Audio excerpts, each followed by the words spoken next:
Bismillahirrahmanirrahim. Assalamualaikum warahmatullahi wabarakatuh.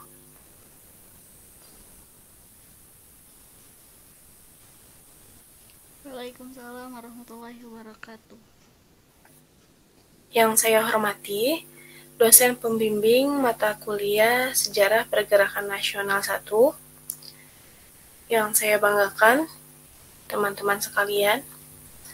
Perkenalkan, saya Rismayanti, perwakilan dari kelompok 11 yang akan memimpin acara diskusi kita pada hari ini.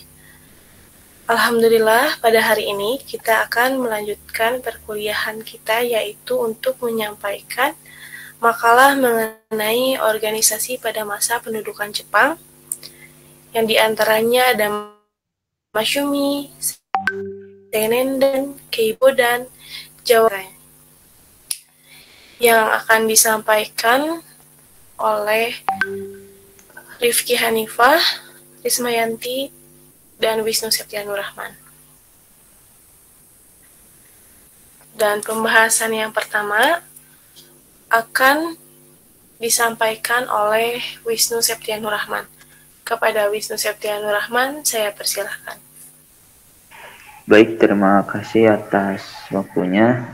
Di sini saya akan menjelaskan tentang sejarah organisasi Masyumi yang tentu mungkin bagi kita semua rakyat Indonesia, organisasi ini sudah tidak asing bagi kita karena menjadi salah satu partai politik Islam terbesar waktu itu di negara Indonesia.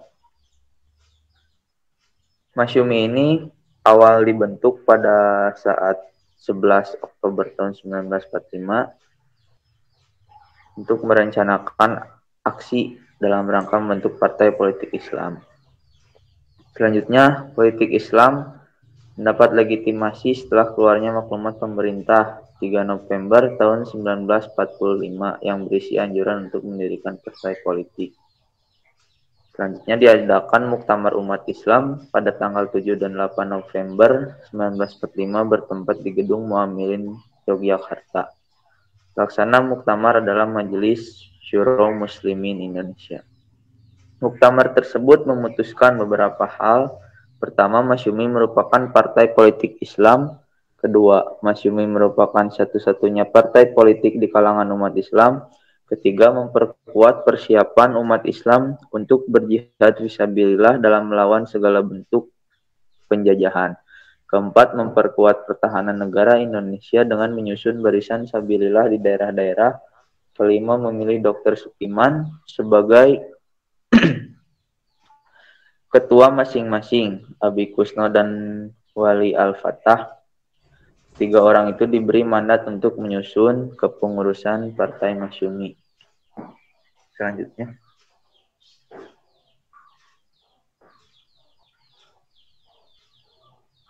Ideologi Partai Masyumi.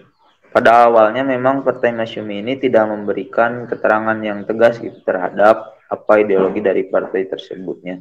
Tapi jika kita melihat dari Partai Masyumi, ini sudah ya terlihat identitas keislaman yang menonjol gitu, baik dalam mengambil keputusan, pola pikirnya yang bersumber dari ajaran Islam maupun dengan seringnya menggunakan kata-kata Islam dalam anggaran dasar dan rumah tangga partai ini, serta resolusi-resolusi yang dikeluarkan.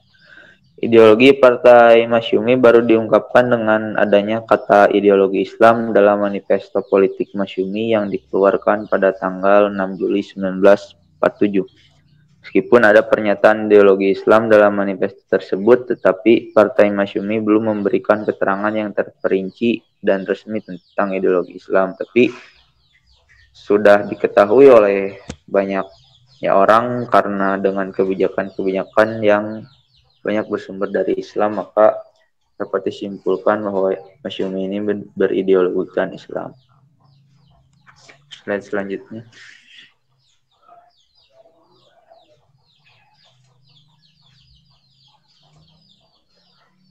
Perkembangan dalam tubuh Partai Masyumi. Yang pertama, Masyumi ini menjadi pemersatu umat, yang dimana seluruh umat pada masa itu seluruh umat Islam berkumpul dalam tubuh Masyumi dengan awal didukung oleh NU dan Muhammadiyah sebagai organisasi besar pada masa itu, serta didukung juga oleh organisasi-organisasi lokal yang berada di dalam daerah-daerah lokal, sehingga Masyumi ini menjadi tempat berkumpulnya para umat Islam, baik organisasi yang besar maupun organisasi yang kecil pada masa itu. Selanjutnya, setelah lama menjadi wadah bagi umat Islam, pada tahun 1952 NU keluar dari Masyumi disebabkan karena kurang terakomodasi keinginan dan kepentingan NU dalam Masyumi dan banyak perbedaan politik dan lain-lain. Mungkin lebih jelasnya bisa dibaca di makalah. Selanjutnya, Masyumi dan pemilu 1955. Pada kala itu, Masyumi sendiri memperoleh suara terbanyak kedua setelah PNI. Perolehan suara sebanyak 7.786.619 juta orang untuk konstituante. Masyumi duduk dalam konstituante sebanyak 112 orang dari 514 kursi yang diperebutkan. Ketika masa itu yang menjadi lawan adalah PNI dan PKI. Selanjutnya adalah penghapusan anggota istimewa Masyumi. Ketika pimpinan Masyumi mengadakan rapat tentang ketua-ketua anggota istimewa pada tanggal 29 Agustus 1959, hampir semua anggota istimewa setuju kalau keanggotaan istimewa dihapus disebabkan karena adanya konflik dan perubahan politik yang sangat cepat di Indonesia ketika itu. Yang sangat khawatir pada keadaan ini yaitu dari organisasi Muhammadiyah.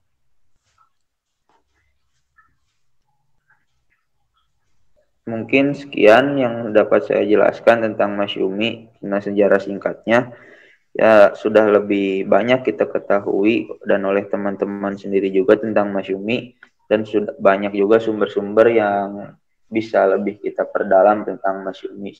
Sekian dari saya. Terima kasih, saya kembalikan kepada moderator.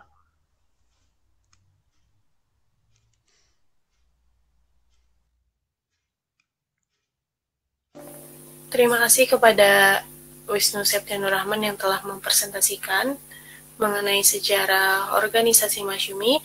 Selanjutnya akan saya lanjutkan mengenai sejarah organisasi Seinendan. Seinendan merupakan organisasi barisan pemuda yang dibentuk oleh pemerintah Jepang pada 9 Maret 1943 yang bertujuan untuk mendidik serta melatih para pemuda supaya dapat mempertahankan keamanan Indonesia. Organisasi semi-militer ini beranggotakan para pemuda yang sebagian besar masih usia sekolah.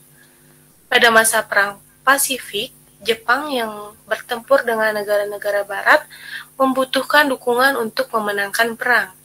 Jepang beranggapan barisan pertahanan perlu dibentuk karena posisi mereka yang semakin terdesak oleh pasukan sekutu. Untuk itu, Jepang pun melatih para pemuda Indonesia dengan dalih menjaga pertahanan tanah air menggunakan kekuatan mereka sendiri. Namun, sebenarnya Jepang ingin para pemuda menjadi barisan pertahanannya, atau tentara cadangan yang setidaknya dapat mempertahankan garis belakang atau daerah lokal dalam berhadapan dengan pasukan sekutu. Untuk itu, Jepang membentuk organisasi semi-militer bernama Seinendan pada 9 Maret 1943, guna menyatukan segenap pemuda pribumi yang diharapkan dapat mendukung perangnya. Nah, Seinendan itu dibina oleh Menteri Dalam Negeri, Bagian Pengajaran, Olahraga, dan Seinendan. Untuk memajukan Seinendan, pemerintah Jepang memperluas Seinen Kunrensho atau Lembaga Pelatihan Pemuda menjadi Chuo Seinen Kunrensho atau Lembaga Pusat Pelatihan Pemuda. Pemerintah Jepang merekrut pemuda berusia 14 sampai 22 tahun yang tidak hanya berasal dari desa dan sekolah, tetapi juga dari pabrik, dan perumahan. Senendan juga membentuk bagian khusus untuk prajurit perempuan bernama Joshi Seinendan pada 1943. Pada 1944. Total anggota yang tergabung dalam Senendan mulanya 3.500 pemuda di Jawa dan seiring waktu kian berkembang menjadi 500.000 orang. Hingga akhir pendudukan Jepang, jumlah anggota Senendan diperkirakan mencapai 2 juta pemuda. Beberapa tokoh tanah air yang pernah bergabung dalam Senendan adalah Sukarni dan Latif Hendraningrat. Selanjutnya, di sini ada sejarah organisasi Keibodan.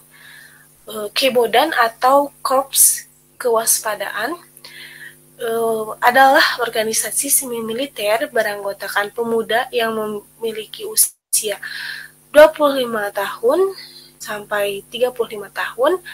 Organisasi ini terbentuk pada bulan April tahun 1943 yang memiliki tujuan membantu polisi di masa penjajah oleh Jepang. Keibodan juga mempunyai ketentuan utama sama halnya dengan Heiho, supaya setiap kalangan bisa masuk dan harus mempunyai tubuh serta kepribadiannya yang baik. Apabila dari segi usia anggota, Keibodan ini lebih matang serta siap untuk membantu tentara Jepang demi ketertiban dan keamanan.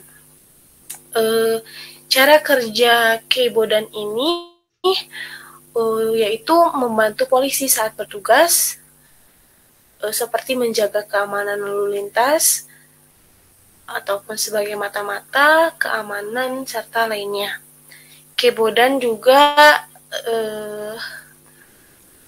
dapat memperkuat disiplin serta tingkat kewaspadaan masyarakat agar tidak terpecah belah.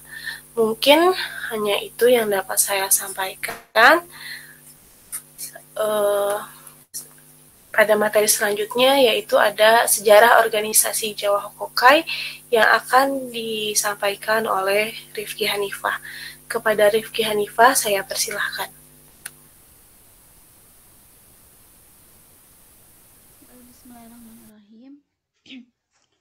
Di sini saya akan sedikit memaparkan mengenai organisasi Jawa Hokokai.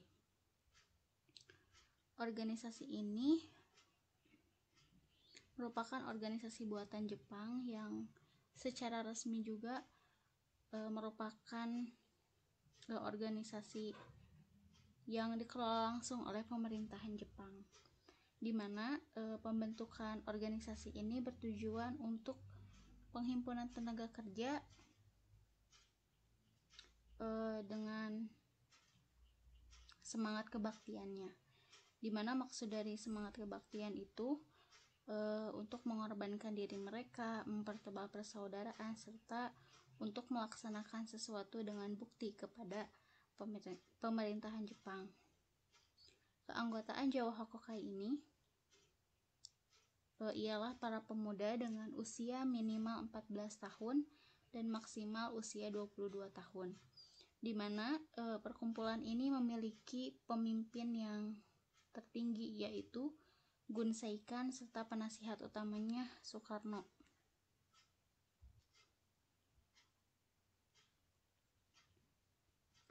Jawa Hokokai didirikan sebagai organisasi pusat yang merupakan kumpulan dari Hokokai lainnya, seperti Izi Hokokai, yaitu himpunan kebaktian dokter, terus ada juga himpunan kebaktian pendidik, dan Fujinkai, yaitu organisasi wanita.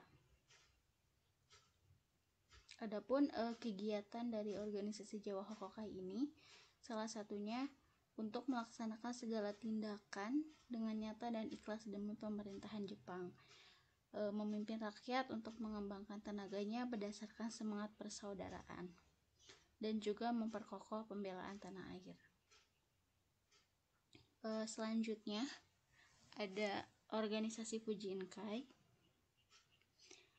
di mana pasca dibubarkannya Putra, Jepang ini mempertahankan bagian wanitanya. Intinya Jepang itu mengkerahkan semua sektor, mengkerahkan semua tenaga kerja gitu, tidak memandang baik itu laki-laki maupun wanita. Nah, dimana pada saat itu dibuat organisasi pada Agustus 1943 yang diberi nama Fujinkai. Nah, selain beranggotakan para ibu-ibu, ada juga bagian para pemudinya yang disebut dengan Joshi Saimentai. Anggota Fujinkai ini tugasnya ini diminta untuk mengumpulkan dana wajib, di mana dana wajib ini berupa perhiasan, makanan, hewan ternak maupun keperluan lain yang bisa digunakan untuk membiayai perang Jepang terhadap perang Asia Timur Raya.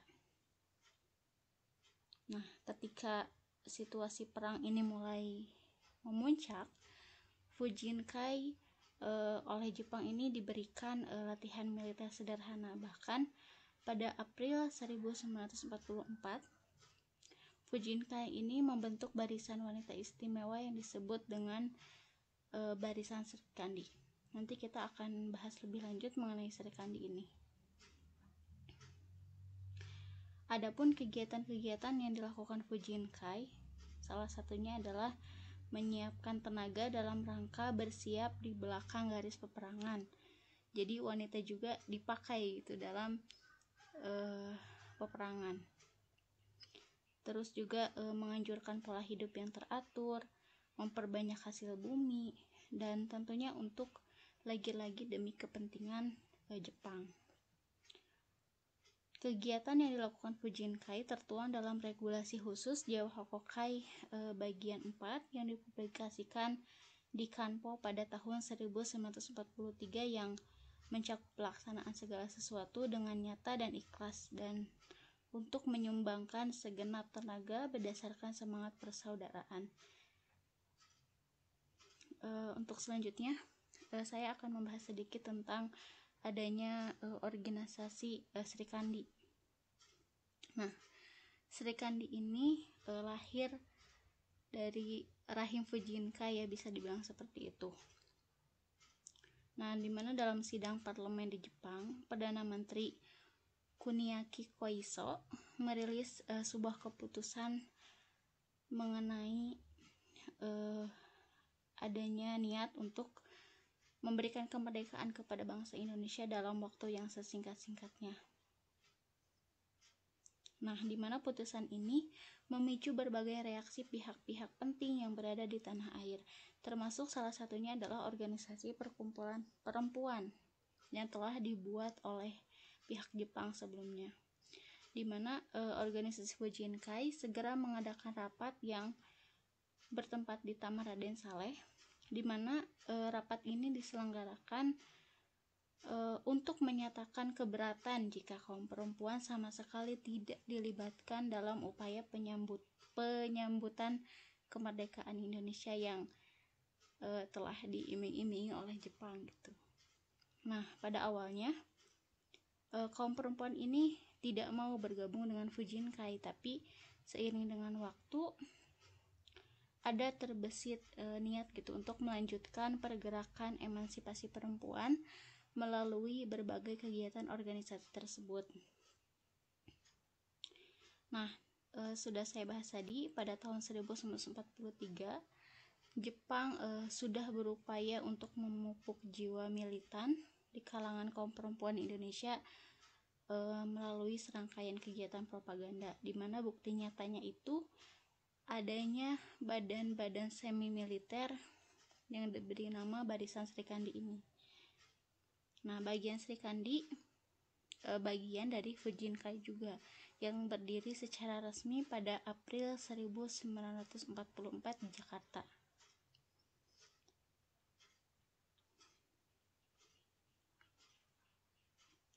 Setelah merebaknya kabar Jepang pada kancah internasional, yaitu pada tanggal 14 Agustus, beberapa orang anggota Barisan Serikandi ini jadi perempuan pertama gitu yang ikut menyebarkan berita gembira ke seluruh Indonesia sepanjang peperangan revolusi pasca proklamasi anggota Sri Kandi ini menyebar ke berbagai penjuru di Pulau Jawa. Banyak juga yang memilih untuk berjuang bersama-sama dengan Laskar Wanita Indonesia atau LASWI untuk mempertahankan berbagai wilayah di Bandung ataupun di pelosok Indonesia. Dan di mana para anggotanya ini sangat aktif dalam pertempuran Surabaya pada tanggal 10 November 1945. Untuk yang terakhir ada bubarnya Fujinkai. Seperti yang kita tahu, adanya proklamasi kemerdekaan menjadi momen penting juga gitu dalam bubarnya organisasi-organisasi yang telah dibuat oleh Jepang, termasuk Fujinkai ini. Anggota Fujinkai berpindah dan ikut serta dalam organisasi Persatuan Wanita Indonesia dan menjadikan pengalaman-pengalaman mereka di Fujinkai ini direalisasikan kembali untuk melakukan perjuangan bagi bertahannya kemerdekaan Indonesia. Di setiap daerah seperti di Jawa Tengah, Jawa Barat, Sumatera, Aceh, dan lain-lain, dibentuk juga organisasi-organisasi perempuan. Seperti di Jawa Barat, tugas mereka untuk melakukan lanjutan perkembangan kepada Jakarta dengan melakukan usaha di Kepalang Merahan dan dapur umum. Nah, tidak hanya itu, seperti di Aceh juga penghimpunan dana perjuangan yang seperti perhiasan juga dilakukan dan dikumpulkan demi kepentingan perjuangan pasca kemerdekaan oleh para wanita di sana. Mungkin sekian yang dapat saya sampaikan, kurang lebihnya mohon maaf, dikembalikan kepada moderator.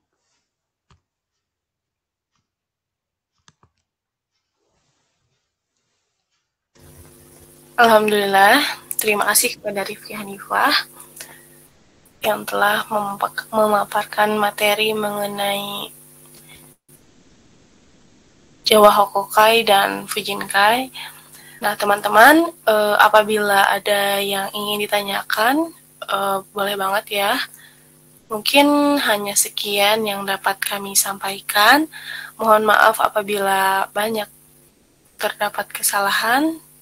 Sekian, terima kasih. Wassalamualaikum warahmatullahi wabarakatuh.